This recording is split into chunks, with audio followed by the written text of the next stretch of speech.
2004 সালে বরিশালে গেলাম বাসে করে, ফিরে আসছি লঞ্চে করে। সদরঘাটে পৌঁছতে আর 1-1.5 ঘন্টা বাকি। শুরু হলো তুফান, লঞ্চ ডুবে যাবে। সাগরের মধ্যে লঞ্চ ডুবে যাবে, লঞ্চের ভেতরে চিৎকার।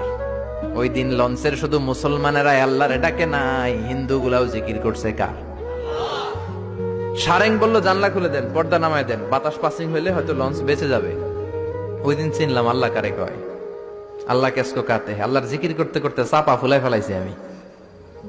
আহা, সবার মুখে চিৎকার, বাঁচাও। আমি কইলাম কে বাঁচাইব? কে? হুজুর আমনে। দাঁড়িয়ে দেখছে তো, হুজুর আমনে বাঁচাইবেন। আমি কইলাম তাইলে আমারে বাঁচাইব কে? কয় আল্লাহ। আসলে বিপদে বললে বাঁচাতে পারে একজন, তিনি কে?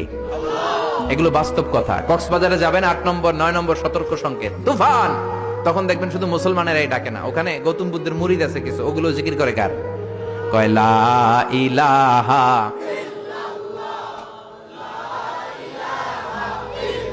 লা ইলাহা ইল্লাল্লাহু মুহাম্মাদুর রাসূলুল্লাহ সাল্লাল্লাহু। ডোনাল্ড ট্রাম্প সবচেয়ে বড় ক্ষমতাশালী ব্যক্তি, ঠিক কিনা? সব ক্ষমতা তো ওর হাতে, তাই না? ডোনাল্ড ট্রাম্প তো ক্ষমতার উৎস হওয়া উচিত। ও কি ক্ষমতার উৎস? আপনারা দেখেছেন কিনা জানি না, ইউটিউবে একটা ভিডিও দেখা যায়, সে বক্তব্য দিচ্ছে একটা অডিয়েন্সের সামনে। হঠাৎ বিউ বলে একজন লোক বাঁশি বাজাইছে ওরে ভয় দেখানোর জন্য, ব করে আওয়াজ করছে, লাফ দিয়ে উঠছে একটা। ওর স্পেশাল সিকিউরিটি ফোর্স চারদিকে এমনি ধরছে, স্যার আমরা আছি। তারপরে সে শান্ত হয়েছে। যারা ভিডিওটা দেখেছেন তারা বুঝবেন কত অসহায় তারা, ঠিক কিনা? যত বড় ক্ষমতার অধিকারী হন। গত বছর আমাদের প্রধানমন্ত্রী শেখ হাসিনার একটা ব্যক্তিগত বিমান নামতে পারছিল না, ফ্লাইং মিস্টেক বা গোলযোগের কারণে।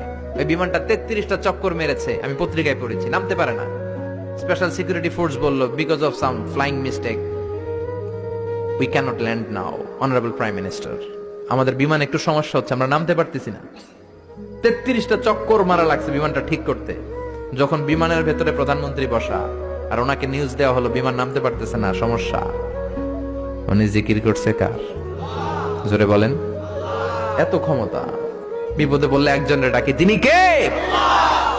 আল্লাহ বললেন তোদের ক্ষমতা ক্ষণস্থায়ী ক্ষমতা, চিরস্থায়ী ক্ষমতার মালিক হলাম আমি আল্লাহ। তাবারাকাল্লাযী বিয়াদিহিল মুলকু ওয়া হুয়া আলা কুল্লি শাইইন কাদির। সুমহান সেই সত্তা যার হাতে ক্ষমতা, ক্ষমতা কার হাতে? খেয়াল করে বুঝেন, এই পৃথিবীতে অনেক দেশের মানুষ, অনেক দেশে প্রধানমন্ত্রী প্রেসিডেন্ট ক্ষমতায় 5 বছরের জন্য বসে কি বসে না? অনেক দেশে 10 বছরের জন্য বসে কি বসে না?